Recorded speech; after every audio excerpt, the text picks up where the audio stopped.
something that has completely shifted is I am not interested in dating people that aren't Christian. Yeah. No one talks about that. That's huge. No one talks about that. Yeah. Let's talk about it then. Let's talk about it. Hear him out. I barely know him. Hello.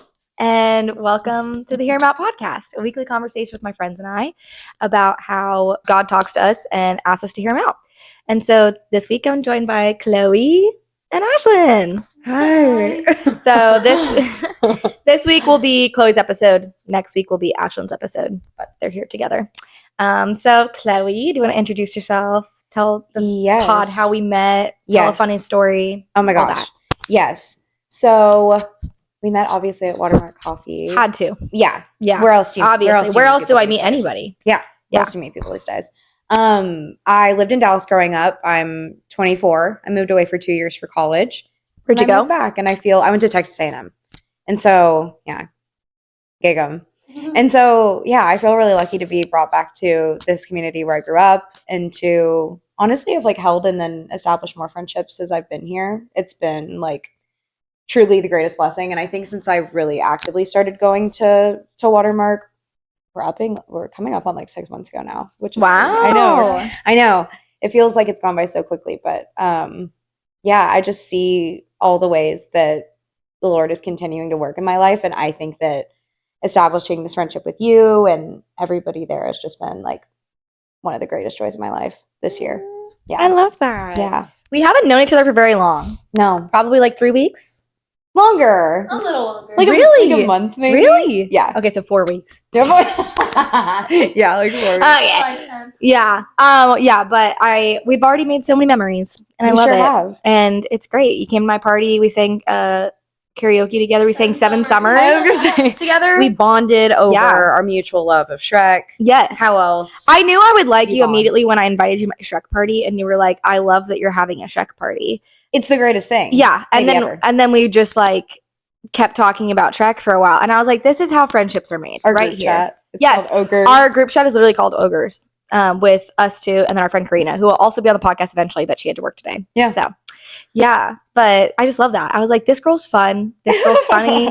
I love this girl. Like instantly. Shrek has been, and I think I told you that one of my friends, anytime we go over to his apartment, he always has it on. Mm-hmm. And I want my house to be like that. Yeah. Like, I want people to be able to come over and be able to see that on the TV every time, like, and not be surprised. You would be known as the Shrek house. Yeah. Yeah. Well, that's what I know this has now. Yeah, that's true. Yeah. But then eventually you will be the Shrek house. Yeah. I used to have like Shrek. So I don't know if I told you this, and I related it back to you because growing up, I would want to go see the movies like for my birthday. Like if they're coming out any time around my birthday, that would be what we were doing. Shrek? Yes. I love that. Yeah. I remember seeing theaters. Really? Oh, absolutely. But I didn't see the first. I don't. We were too little to see. I was like, we were all too young because it came out 2001, I think. I saw the one with the baby ogres in theaters. Okay, so the fourth one. Yeah. Third. Check. Yeah, 3. No. Oh. It's the fourth. 4? Yeah. I like 4. Third is where they find out that Fiona's pregnant. Did you guys have the DS game, the Shrek DS game? No. Oh, I think I might have. Gosh, What's the plot? Like, what do you I do? don't even know. You like threw apples at Target. Okay, that sounds accurate. Yeah. It was like dumb, but it was fun. Yeah, I love that. I love I refuse to believe it was done. I also love Shrek. It's just wholesome fun. You like look back on the jokes that they would make.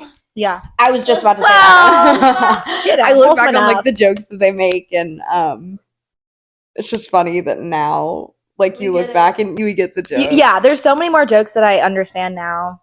There's just so many good ones. Like the other day I was at dinner for like somebody else's birthday and this girl who I hadn't met before was there and we bonded over Shrek. Like I don't even know how we got on the topic, but we just did. I mean, it's me, obviously. Do you have a favorite character? Good question. I'd say probably Donkey. Probably same. I feel like I relate the most to Donkey. I feel like I am Donkey. Like I feel like personality wise, I'm like, yeah, I'm usually the third wheel, the annoying third wheel. And you are no such thing. I am, and I stand by couples? it though. Yeah. Okay. I'm always the annoying third wheel. And I love it. Not always annoying, but I'm always the third wheel. You know? And Never I'm just annoying, like sometimes the third wheel. yeah. Like how? Yeah. I don't know. Not many of my friends now are dating. Not ask with who. Yeah. on here. Well, not many of my friends are really dating though, but like, Okay. and I'm not really around them. But like, there's been a lot of times in the past where I've been like the third wheel, and Me I've been too. like, just, which is fine. I don't mind, but I kill it. But I'll find my my dragon. Don't worry. Don't you worry. Ain't that the truth? But anyway, yeah. But I also just feel like personality wise, He's silly. he's just so silly, goofy, and just like sings all the time, and is just like doesn't care about what people think, and I just love him. I knew that he was my favorite character because whenever they did my favorite scene of any of the movies is the Duloc song Yes. in the first. Mhm. And then at the end he's like, let's hear it again or something. Yeah. Yes. And this He's a- is what I've been like, he's so mean. yeah. Right. Exactly. Like he's just so silly and great.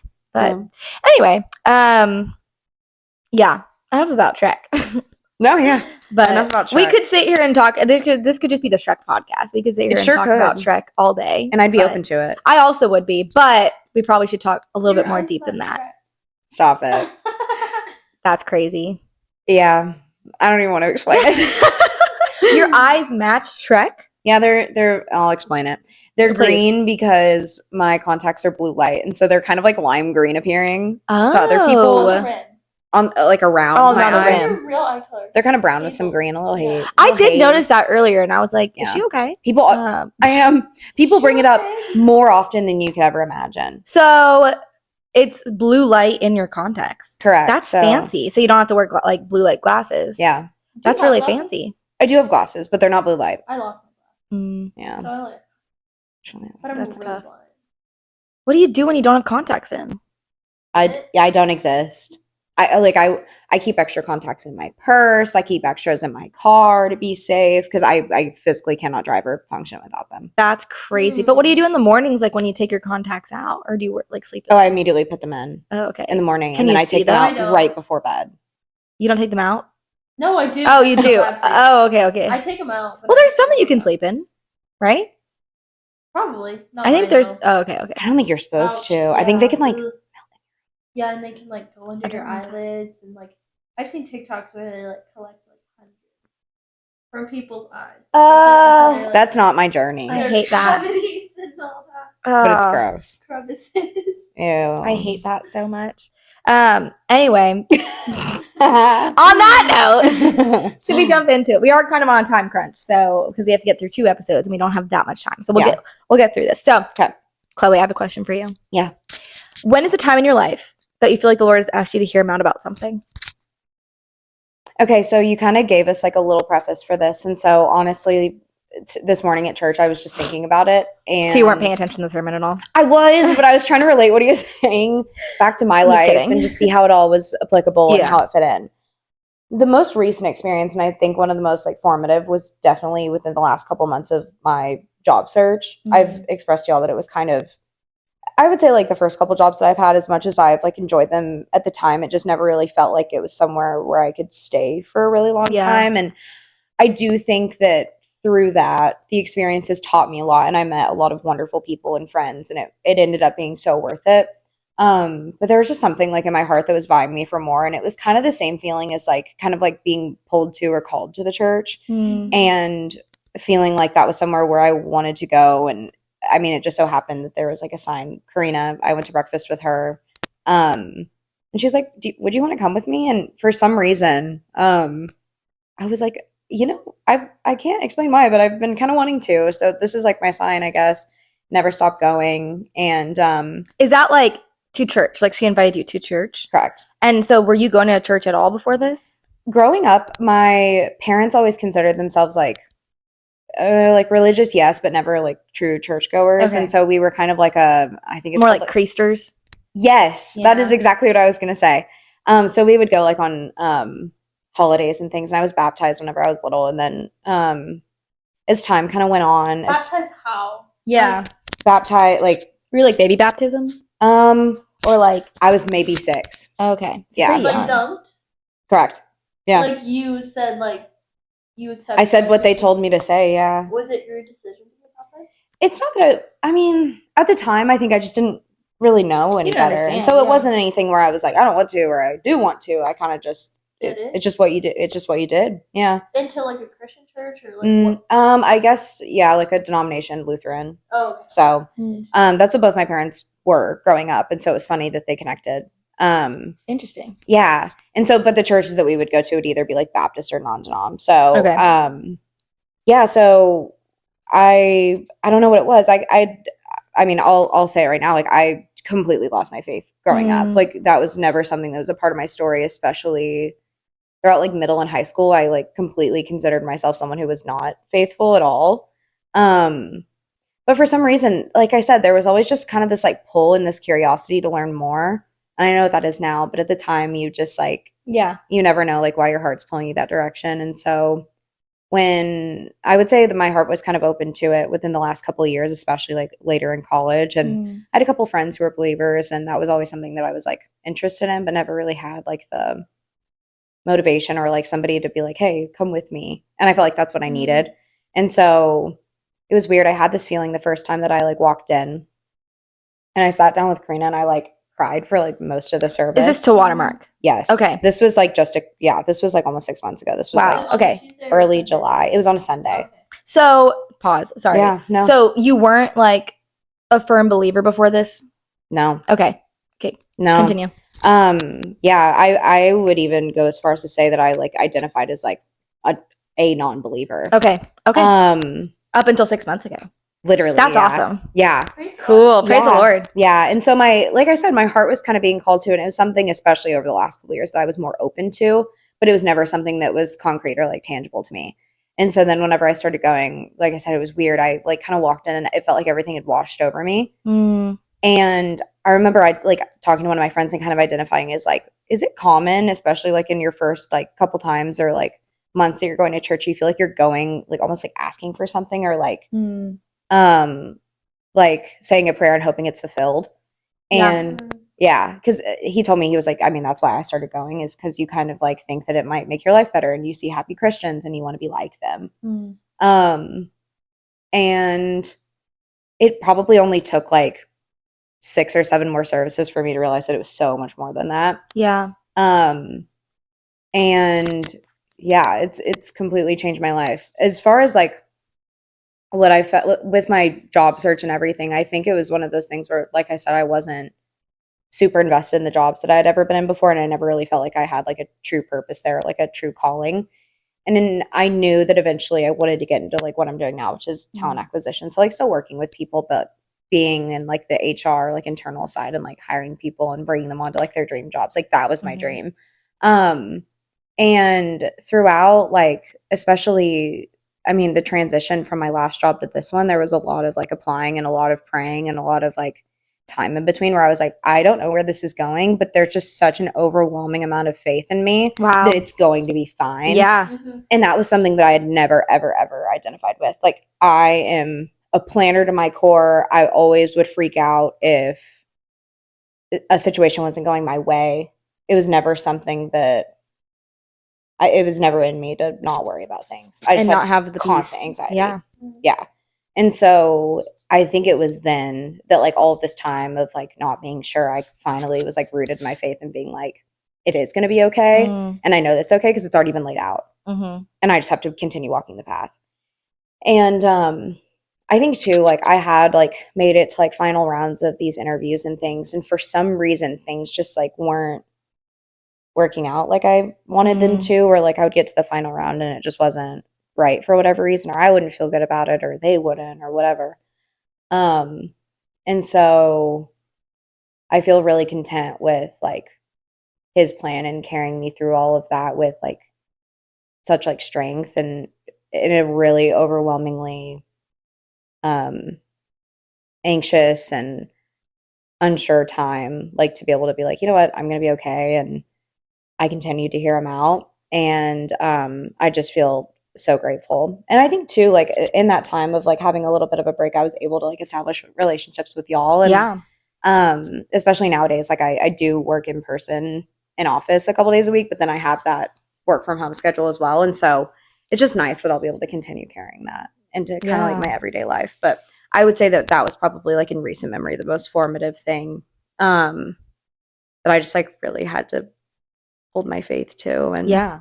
figure it out. So like that, because that would be my next question is like what, which I guess you kind of already answered it, but like if anything else, like what were the biggest changes that you've seen in yourself in the past 6 months and like you've seen the Lord do in your life? Because like 6 months is not that It's long. not that long. It's not that long ago. Like my life looked completely different 6 months ago, but like it like was not that long ago. It was No. this year. It was literally this year. And so I feel like I haven't talked. I feel like most people that I've had on the podcast and that I've talked to, it's like they were all like, oh yeah, a couple years ago, even just like even early last year Yeah. or what, like very like there's been a long time in between Yeah. of like their, I don't want to say conversion, but like them coming to Christ, like Yeah. them, like the Lord softening their hearts and changing their hearts towards him.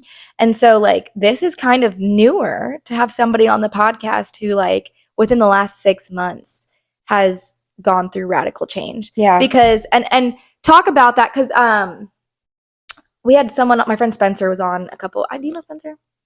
I don't. Do you? Yeah. She knows Okay. Spencer, yeah. He's Um, the first person, him and Maverick were the first people I met on. Okay. mhm. Anyway, I probably do. you probably have met him.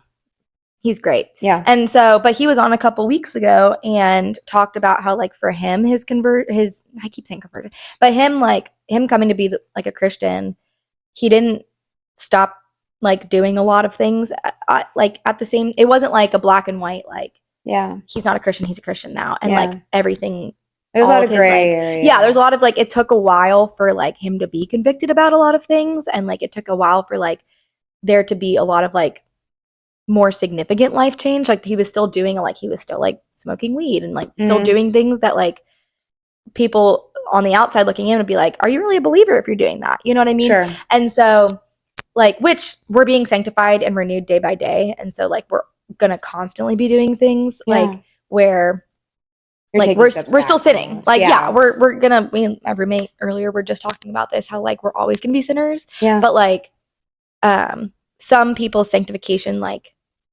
I mean, obviously we are sanctified until we get to heaven, but like, yeah, I don't know. Some people's stories are more like, I was immediately convicted and completely did a 180 immediately. And then Yeah. some people's stories are like, oh yeah, I became a Christian and like, I don't know, like kind of over time, like I realized, oh, I shouldn't probably be doing that, or Sure. I like my desire for this grew more, or whatever. So like, what do you feel like in the past 6 months you've seen the Lord do in your life and change in your life and change in your hearts and your desires? Because like the more we seek the Lord, the more he gives us desires on our hearts. Yeah. And so like, what do you feel like how have your desires changed? And like, yeah, just how has your life changed? So this is actually something that I've touched on with my parents a little bit. Because are they still not like strong believers? Still creasters? Yeah, I would say so. And my mom, she hurt her back not that long ago, and so like mobility is like kind of an issue and Yeah. reason why. I've had them listen to some services and things with me, which has been really nice. And but I asked them, I was like, what does this? I mean, how have you seen that this has changed me in my life? And I think that the greatest thing that we were able to kind of come up with, and like the biggest common denominator, was probably like my grace for myself and also others.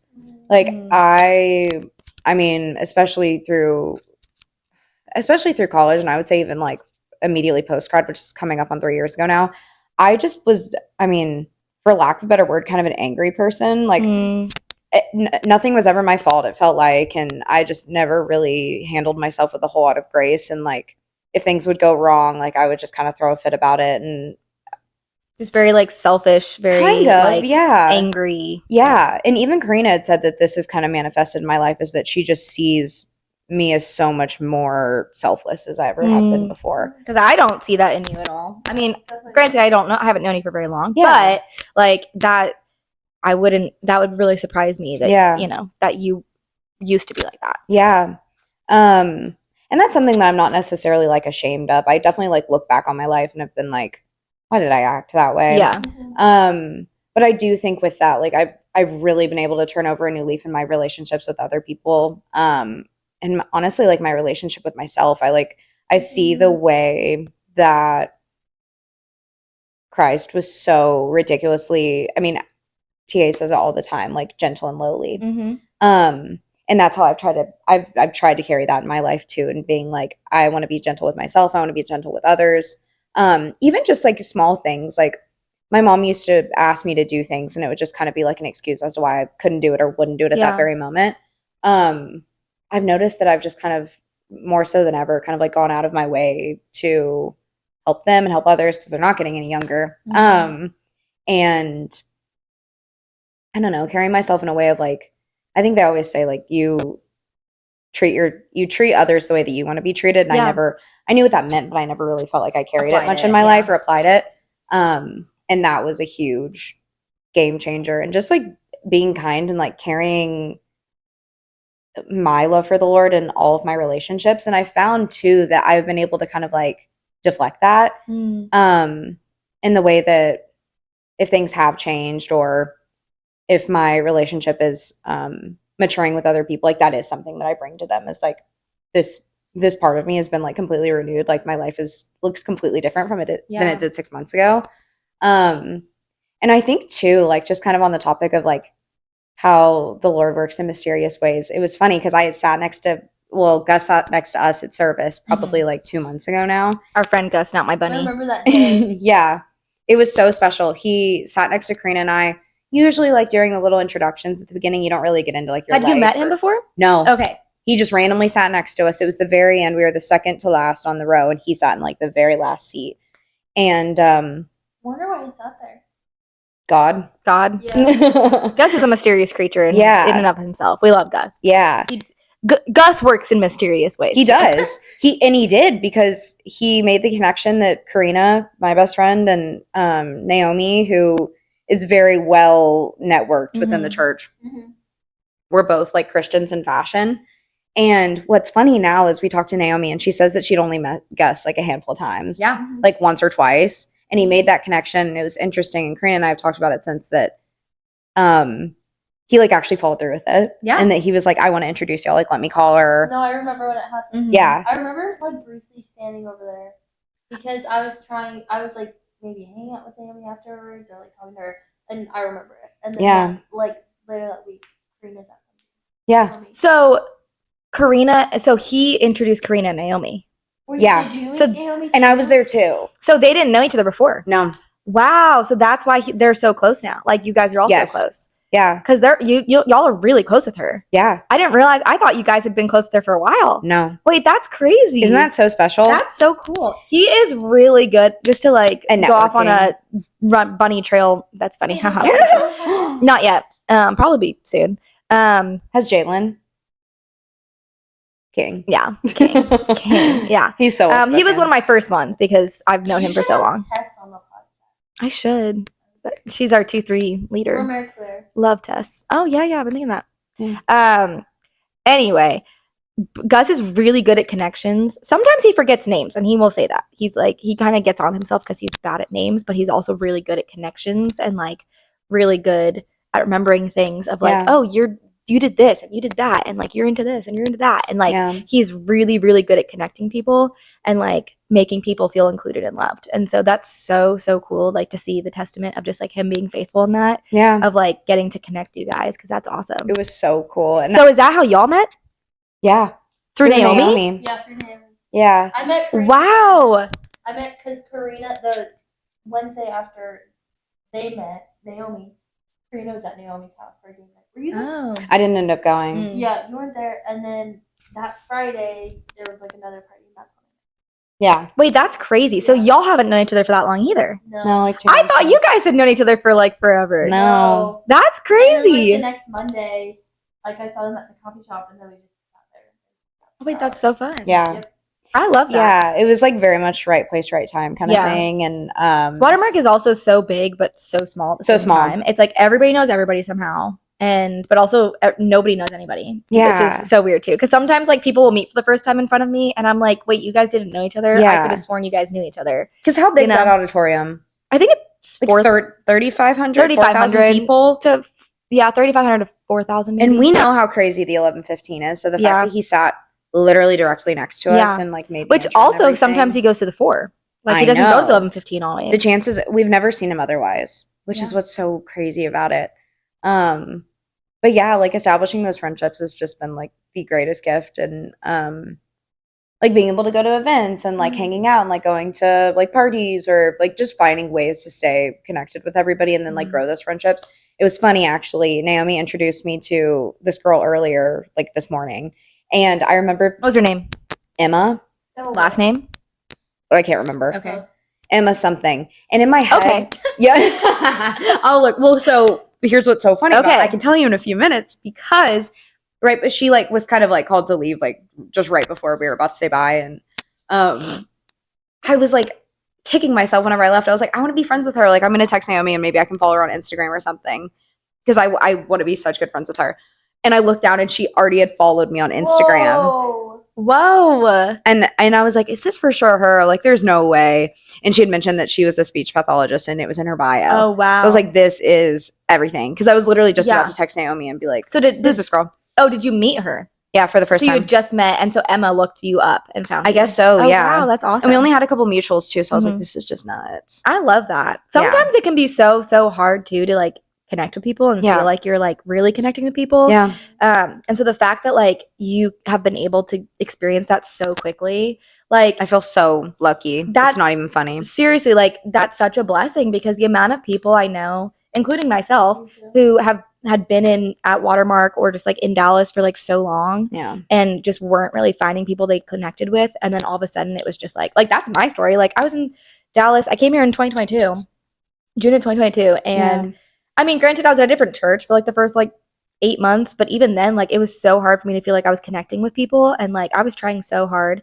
And then I like started coming to Watermark, but because I had some friends there, but even then it was like I basically just talked to those friends. I didn't really talk to anybody else. Yeah. But then it was like I feel like really it was launch of last year that like just everything changed. And like at least because I started meeting more people, like the difference was crazy from last year launch to this year launch because I was like, I know so many people here this year. Whereas like last year it was like I knew maybe 5 to 10. And I see you as so well, I keep saying networked. I see you as so well networked. So it's interesting to hear that wasn't your story. Oh, not at all. It's like it took me so long. And I like even after launch last year, like I started making more friends, but it was kind of like one friend group, I would say. I think what really changed things was starting to work from Watermark. That's what really like once I got my new job and I started working from home. Even then, I would say that's when I started getting more connected because then I'd be like working from Watermark all the time. So then that's when I met a lot of Institute people. Like that's how I met like Spencer and Joe. And then also like just a lot of people that work from home there. And like that you're just sitting there and you start talking to people. Yeah. And usually it's like I have one friend and then the other people sit down at our table and there's more friends and that's how you just meet people. And like that's how we met. That's how we met. Yeah. And so I think honestly, I feel like that's how I met the most people. Maybe even slightly before that, because actually it was Gus's roommate Bryson. Human Gus.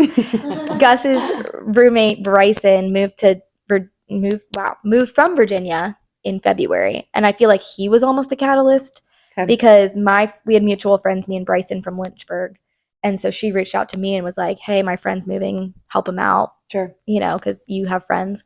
And I had a good friend group at that point. But I feel like really what like helped me start, because Gus is so well connected, that I started hanging out with Bryson and then kind of like started hanging out with Gus and like that whole house. And then that's how I started meeting a lot more people like through them. Yeah. And then, working from Watermark. So it's just like crazy different. But the first like pretty much year, I would say, of me being in Dallas, like I really didn't have good community. And so the fact that there's been a lot of people that I've been meeting and stuff recently, where it's like they just moved or they just recently moved and it's like they instantly have good friends. I'm like, that is such a blessing. Like y'all need to like thank the Lord for that. Because that is a blessing.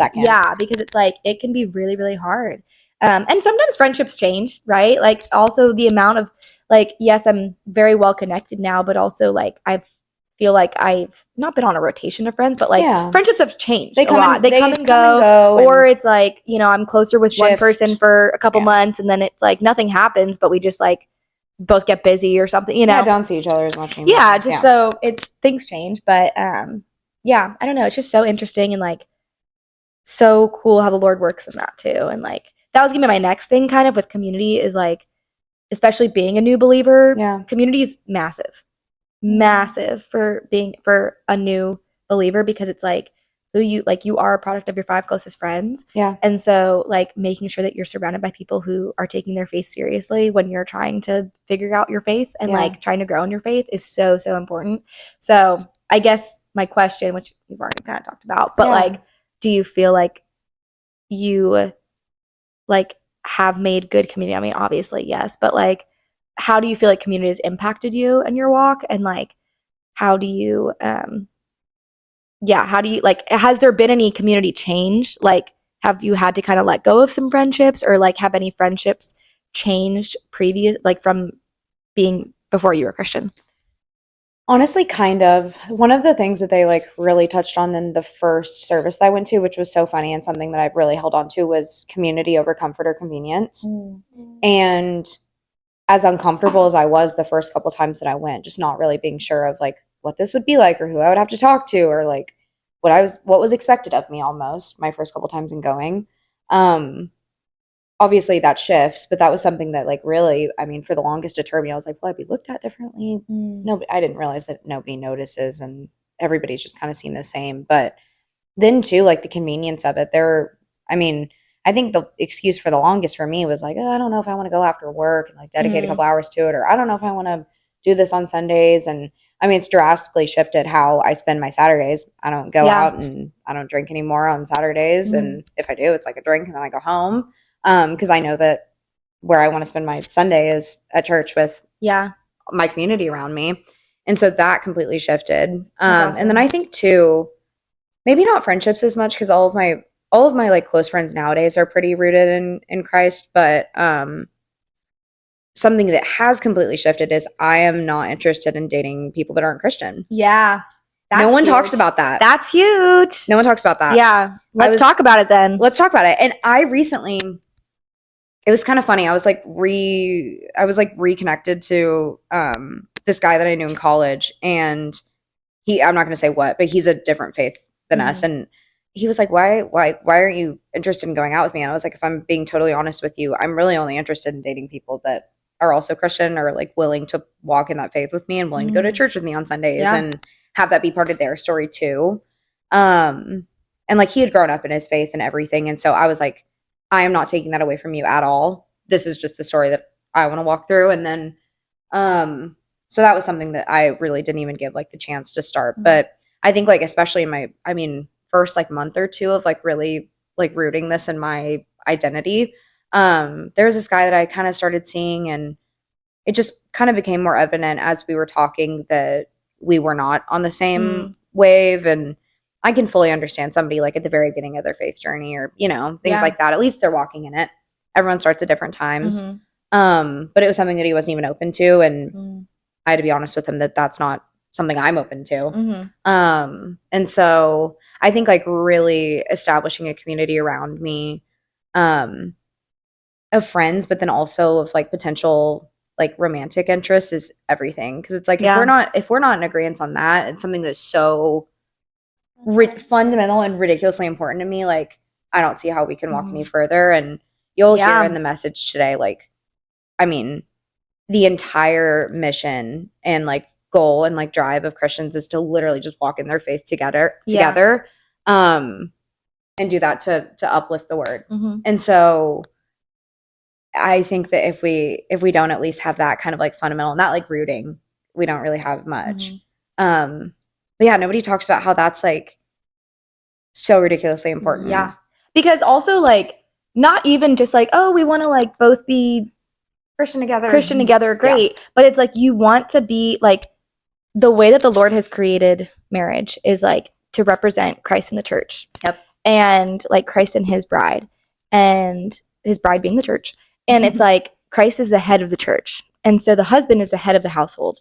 and you want to be led by somebody who is so solid in their faith. Yep. And like you want to be led by somebody who is going to lead you further into a relationship, like deeper into your relationship with Jesus, and like who you can trust, because you're like, I know they're pursuing the Lord and I know they're led by the Spirit. So therefore, like the decisions that they're making, I trust them, you know, and I respect them in that way. Like, respecting men, I could go on a tangent about this because sometimes I'll be like, that guy's cute. Like, I feel like my radar of what I think is cute has changed so much because like I could see a guy and I could be like, he's okay, like he's fine, and like, but I'm not like, who is that, you know, immediately, because I'm so like, your personality and who you are in Christ and like your identity in Christ and like your relationship with Christ is so important to me that I'm like, I will not find you attractive until like unless that's a quality, like unless I see that quality of yours. Yes, and unless I see that. So it usually takes me a little bit to actually be attracted to someone because I'm like, I could think you're an attractive individual, but I won't be attracted to you because like I might just not know you well enough or like not like have seen your faith.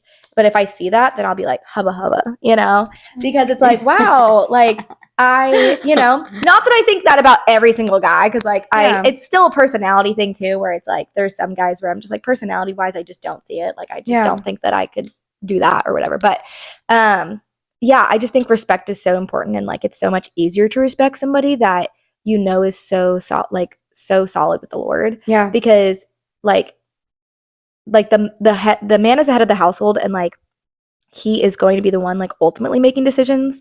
And like, yes, men also have to like love us. And like, so really, I was talking to my friend a couple of years ago. You're gonna love today's service. I'm excited. I was talking to my friend a couple years ago, and she had just gotten married, and she had just gone through like premarital counseling and stuff, and she was telling me how like what her premarital counselor was saying, or was their pastor, was saying of just like basically like the way that like just explaining that Ephesians 5 verse more of like, yes, the man is like the head of the household, but also he needs to love his wife and like the Christ loves the church. So basically it should be like he just kind of has an extra vote, sort of. It's kind of like you guys both talk and like discuss your opinion on something, but then like afterwards the husband should like really pray and like think about his wife's opinion.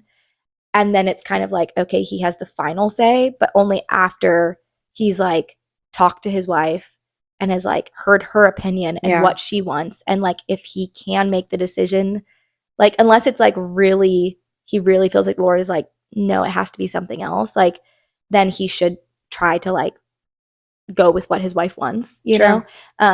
Because he needs to love her in that way.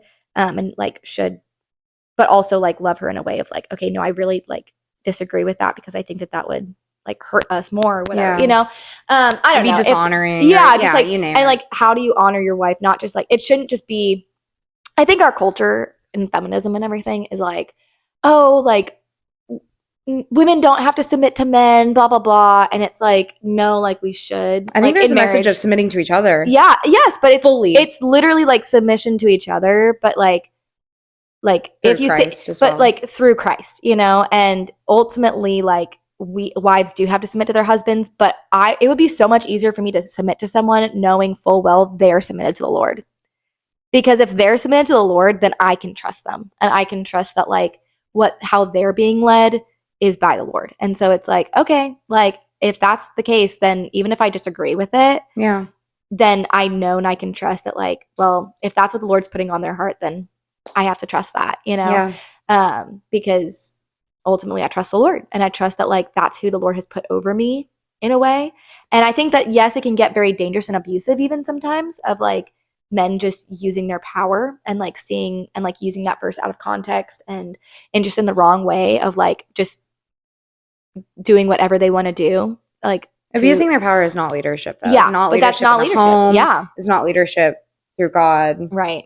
And it's just like, it's not healthy, and it's like, that's not the goal of Christ in the church. No. And like Christ like is over us and over his church. But like, if you think about it, sometimes God will tell us no, right? And we're like, why? Like, we're like, no, but I want this. The whole job story earlier. Yeah, was literally. the exact same thing. It's like, no, but I really want this. And like, but the Lord's like, no, I have something better for you. And like, no, I know Always does. what you need, and I know how it's better.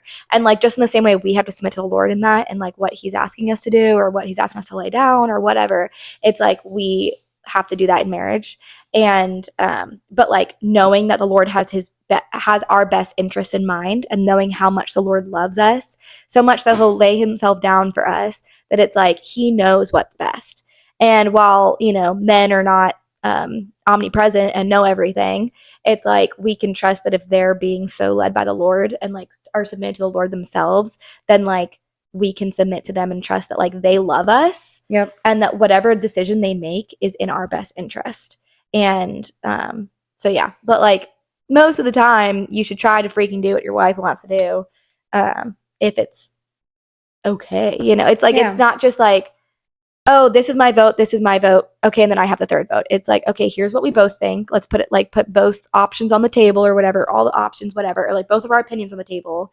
And then the man should like really go like sit and pray with that, of like, these are both of our opinions, and you know, and then like ultimately make the final decision after hearing his wife's opinion, and like really praying about it and considering it, you know.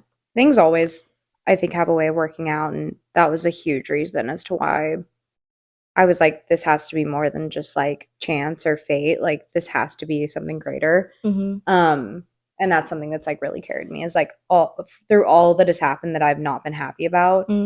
Things have always led me to exactly where I am right now, and in such like a happy, faithful, joyful, graceful place. Yeah, you just have to trust that it's all for the greatness of him and the betterment of yourself. And how you can like push that onto others. Thanks so much for listening to this week's episode. I hope you guys enjoyed it. Join me next week. Ashlyn's on this time, and she shares about how the Lord really spoke to her and told her that she had to move back to Dallas and back to be closer to her family, and how he really just rid her of the idol of dance and made it into a great gift and not a god. It's a great episode, but until then, have a great week.